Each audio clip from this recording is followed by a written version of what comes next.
जय श्री हरि युक्त स्वागत है आपका हमारे चैनल आत्मा के सफर में। देखिए, मेरा नाम है युधिष्ठिर और मैं आपको एक बहुत ही महत्वपूर्ण जानकारी देता हूँ। वर्तमान समय के लिए रामबाण साबित होगी वास्तविकता। इस यानी इसको एक प्रकार का रहस्य माने आप। ये कलियुग से जुड़ा बहुत ही बड़ा रहस्य है जो वर्तमान रूप से सभी के समक्ष पता तो सबको है, लेकिन जो जानकार है, जो बुद्धिजीवी है, वो उसको गुप्त रूप से रखे हुए अपने हृदय में समाये हुए हैं। ये वास्तविकता है, लेकिन फायदा वो ही उठा रहा है जो वास्तविक रूप से बिल्कुल सजग है और चेतन चेतन भाव से बिल्कुल चेतन आंतरिक भाव से बिल्कुल चेतन है।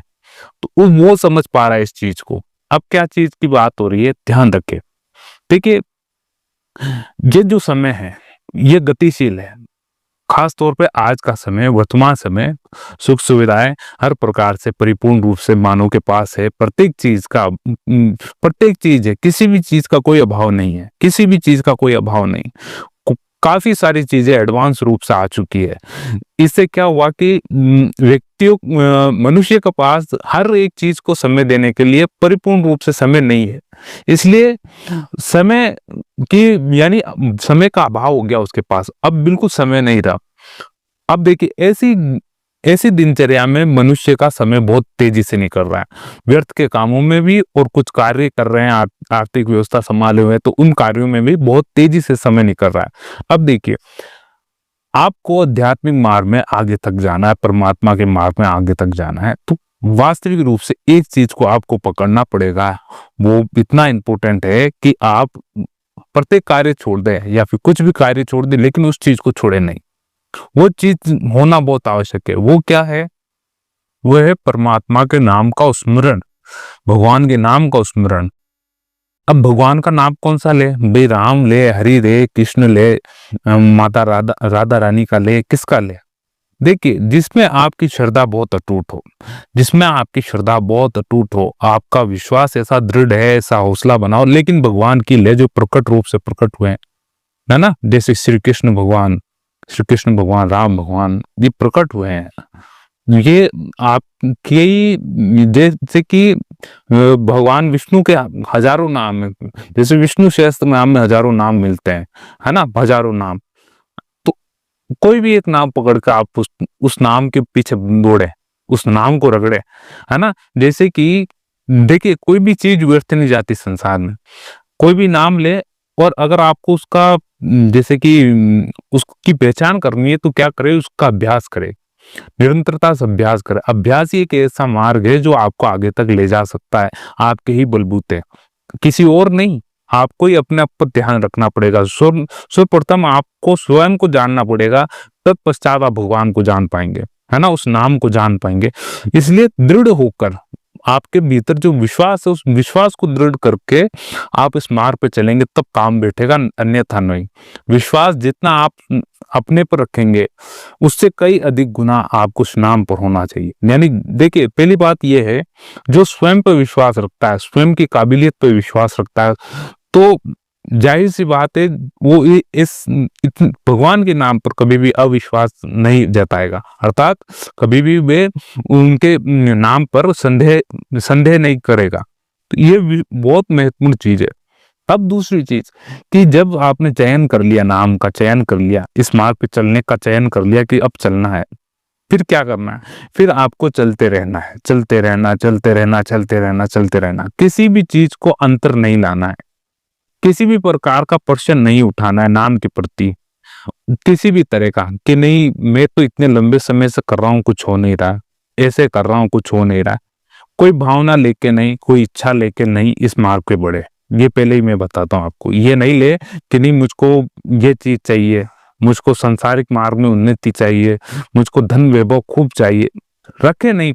सर्वप्रथम ये ध्यान रखे, अगर होगा, देखिए भगवान ने निश्चित रूप से जिसको जितना देना उतना 101% तय किया हुआ है, वो आपको उस उम्र में आके बिल्कुल मिलेगा ही मिलेगा, 101%। अब आप देखिए, वो करवाता भी आपको लगे, करता चमत्कार, परिस्थितियां आपके पास भेजेगा, अनुकूल परिस्थितियां भी भेजता है, विपरीत परिस्थितियां भी भेजता है, और आपके शरीर के द्वारा ही प्रक्रिया होगी। लेकिन क्या होता है कि जब बुद्धि पे पर्दा पड़ जाता है, है ना, संसार का पर्दा पड़ता है, तो ऐसा लगता है कि ये प्रकृति के द्वारा तय हुआ सब कुछ, जैसा हो रहा है भाई, जैसे मैंने काम किया था वैसा अनुरूप हो रहा है उस प्रकार से। जैसे कोई परीक्षा देने गया तो कई जने पास हो जाता, कई जने फेल होते हैं। अगर केवल पास ही होते हैं तो सोचिए, तो फेल होना व्यक्ति भूल जाता, है ना। अब जब फेल होता तो उसको कितने अपने हृदय को आघात पहुंचता कि नहीं, मैं 12-13 सालों तक पास होता गया, अब एकदम से अचानक से फेल हुआ। तो उस चीज की वो उस चीज को इतना गहरे रूप से लेता है कि वो डिप्रेशन में आ जाता है। इसलिए दो रूप से हर प्रकार की प्रतिक्रिया होती है, एक सही भी होती है, एक गलत भी होती है। इन दोनों का सामंजस्य बढ़ाकर आगे बढ़ना पड़ता है।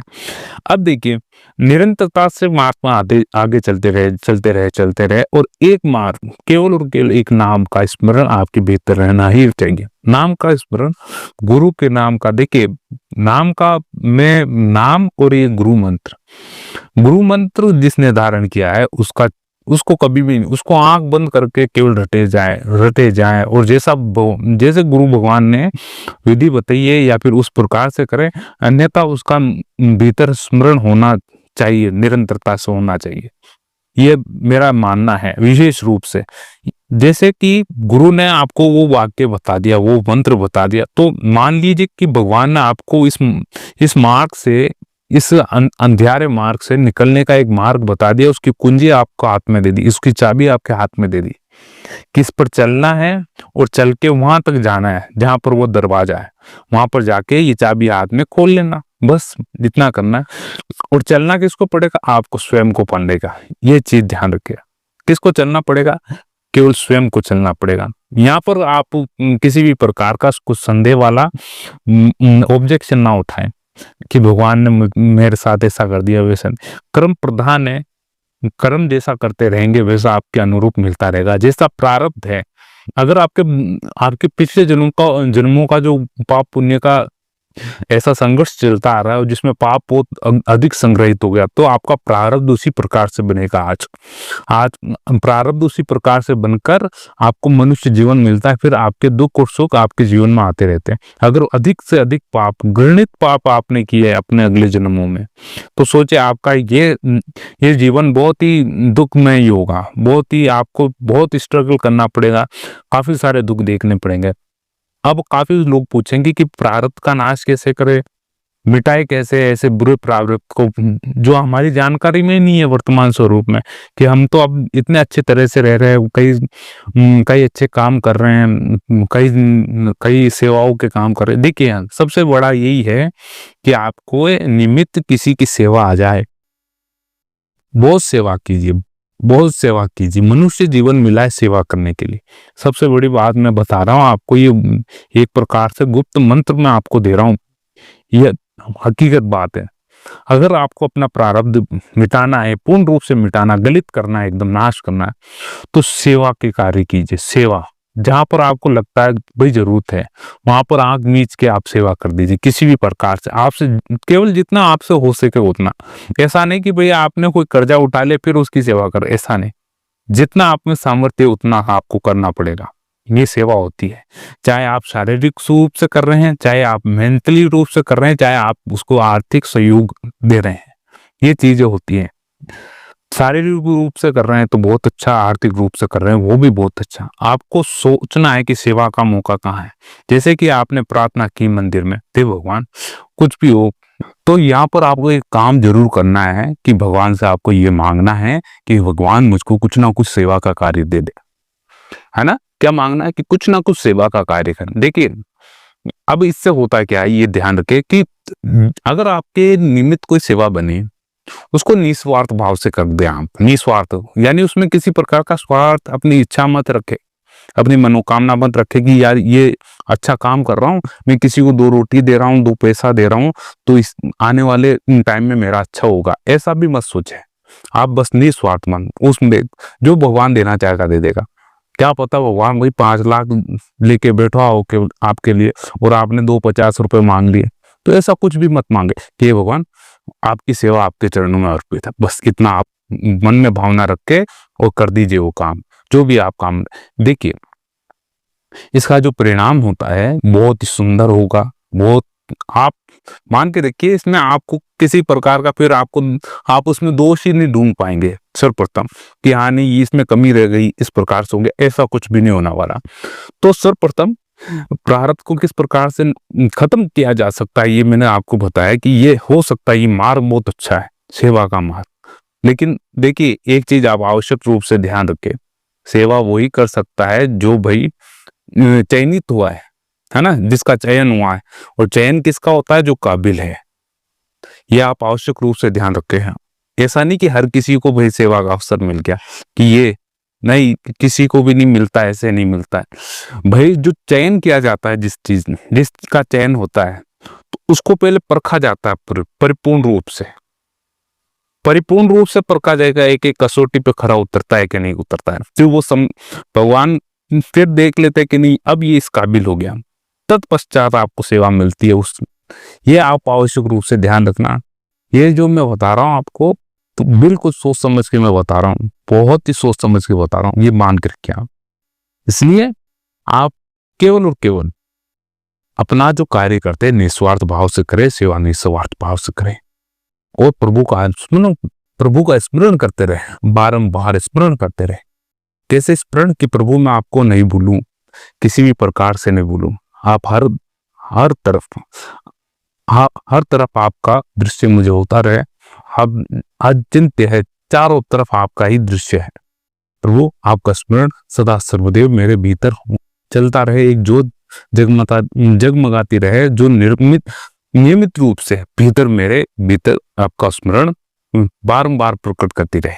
इस प्रकार से अब देखिए, स्मरण इस प्रकार से ही होना चाहिए कि भगवान जैसे याद है, हे भगवान इस दास पर बड़ी कृपा की आपने, हे भगवान इस दास पर बड़ी कृपा की आपने, कैसा भी कार्य हो कि भगवान इस दास पर आपने बड़ी कृपा की। छोटे से छोटा काम हो गया, बेखाना कार्य प्रभु बहुत कृपा की, तो भाई कृपा प्रकट करे, हृदय से कहे प्रभु इस काबिल नहीं था मैं, लेकिन आपने बहुत कुछ दे दिया, बहुत कुछ दे दिया। फिर देख कैसे कि इसका एक बहुत सरल उदाहरण है कि एक जब पिता अपने घर पर आता, बच्चों को कुछ खाना खिलाता है, कुछ भी लेकर आता है, तो दो वो बच्चे दौड़कर जाते हैं, पिता के गोद में बैठ जाते हैं। तो पिता क्या करता है, पिता क्या करता है, कुछ खाने लगता है कि नहीं दो। बच्चे भी छीनने की कोशिश करते हैं, कुछ क्या करते हैं। लेकिन देखिए जो शांतिपूर्वक पापा खा रहे, तो बच्चों को ध्यान देता है, हाँ पिताजी जैसा कर रहे करने दीजिए। लेकिन पिता को ध्यान है कि नहीं ये चीज मेरे लिए नहीं है, इन्हीं के लिए है ये। तो आप बेफिक्र रहिए, चिंता मत कीजिए। सर्वप्रथम आप ये ध्यान रखें, चिंता मत कीजिए, चिंता से भला चिंतन है। चिंतन कीजिए भगवान के नाम का, जिसने आपको भेजा है।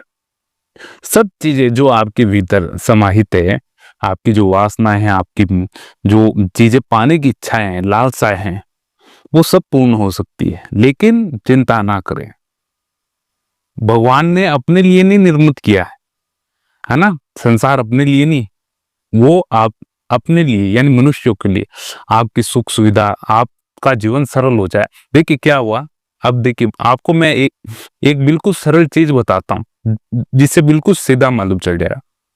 30 साल पहले चले जाएं आप, 30 साल पहले, तो धन का अभाव था, सैलरी बहुत कम हुआ करती थी। 1990-80 के दौर में 1000 की सैलरी, 1000 रुपए भी बहुत बड़ी बात। 1980 के दशक में 1000 रुपए मिलना, यानी एक बहुत बड़े अधिकारी को 1000 रुपए मिलते थे एक महीने के। 1000 रुपए या 800, 900, 1000 रुपए तो बड़े अधिकारी को मिलते थे। बाकी छोटे मोटे कर्मचारी हुआ करते थे, उनको 200, 300 रुपए, 400 रुपए, इस प्रकार से। तो बहुत बड़ी बात हुआ करती थी। फिर धीरे धीरे क्या हुआ कि संसार दोनों की उपलब्धता आने लगी, और मनुष्य की लालसा बढ़ी कि प्रभु मुझे और चाहिए, और धन चाहिए, और धन चाहिए, और धन चाहिए, हमें और दो, और दो, और दो, और दो। से क्या हुआ कि फिर धन आने लगा, और जहां पर अन्न होता है गेहूं होता उसकी मान्यता थोड़ी कम हो गई, भाई इसकी जरूरत नहीं है, अभी धन की आवश्यकता है। तो क्या हुआ, ये केवल और केवल 30 या 40 वर्ष के अंदर ये धन भाई ऊपर उठ गया, बहुत ऊपर उठ गया। अब क्या है, धन का वर्चस्व है चारों तरफ, आप स्वयं देख सकते इसको। जैसा आप मांगेंगे वैसा आपको प्रभु दे देंगे, जैसा आप मांगेंगे वैसा आपको प्रभु दे देंगे। वो संकोच नहीं करेंगे, केवल आपको अपनी नीयत साफ रखनी है, भीतर से शुद्ध रहें। मिलता है सबको, बहुत अच्छा मिलता है, समय लगता है, कुछ समय लगता है, परखा जाता है, भाई टटोला जाता है हर प्रकार से। ये आपको ध्यान रखना पड़ेगा। एक चीज को पकड़ना है, वो है ईश्वर का नाम स्मरण, उसको नहीं भूलना है। वो भूल गए तो यहाँ पर आना व्यर्थ चला जाएगा आपका। यहाँ पर आने का मकसद है कि भगवान का कार्य करते रहें आप, भाई यहाँ पर आगे उनका स्मरण करते हुए आप कर्म करते रहें, उसका स्मरण करते कि भगवान ने सेवा में भेज दिया आप। अब सेवा में मनुष्य जीवन प्रदान हो गया, आप सेवा करते हुए उनका स्मरण करते हुए आपको ये पूरा जीवन निकालना, व्यतीत करना है। उसमें गृहस्थी भी निकालना है आपको, प्रौढ़ावस्था, जो भी अवस्था है, वृद्धावस्था, वो परिपूर्ण रूप से आपको निकालना। तो ये आपको बहुत होशियारी से निकालना पड़ेगा। होशियारी से मतलब कि समझदारी से, आपको समझदारी होनी चाहिए, थोड़ी बुद्धिमत्ता आनी चाहिए उम्र के साथ। अन्यथा क्या होगा कि आप, संसार और माया इतनी विरक्त, इतनी बड़ी है, इतनी विस्तृत है, अगर आपने इसमें यहाँ पर थोड़ी सी छूट देते हैं मन को कि जा तू खेल के आ जा, तो आपको पता नहीं चलेगा इसने कितना बड़ा घेरा बनाया। लेकिन निश्चिंत रहे, हरि के आगे कुछ नहीं, अर्थात नारायण के आगे, जिसने इसका निर्माण किया उसके आगे इसका कोई भी बस नहीं है, ये बेबस है उनके आगे। ये चीज का मैं आपको निसंकोच आश्वासन देता हूँ। अगर हरि का स्मरण होता रहेगा, नारायण का स्मरण अर्थात परमपिता परमेश्वर का स्मरण करते रहेंगे ईश्वर का, तो आपके सम्मुख कैसी भी समस्याएं है वो सब हट जाएंगी। इस चीज का आप अच्छे से ध्यान रखें। और अगर आपको ये वीडियो अच्छा लगा हो तो जरूर हमें सब्सक्राइब कीजिए और हमारे चैनल को सब्सक्राइब कीजिए। आत्मा का सफर। मिलते हैं अगले वीडियो में, जब तक के लिए जय श्री हरि। ओम नमो भगवते वासुदेव।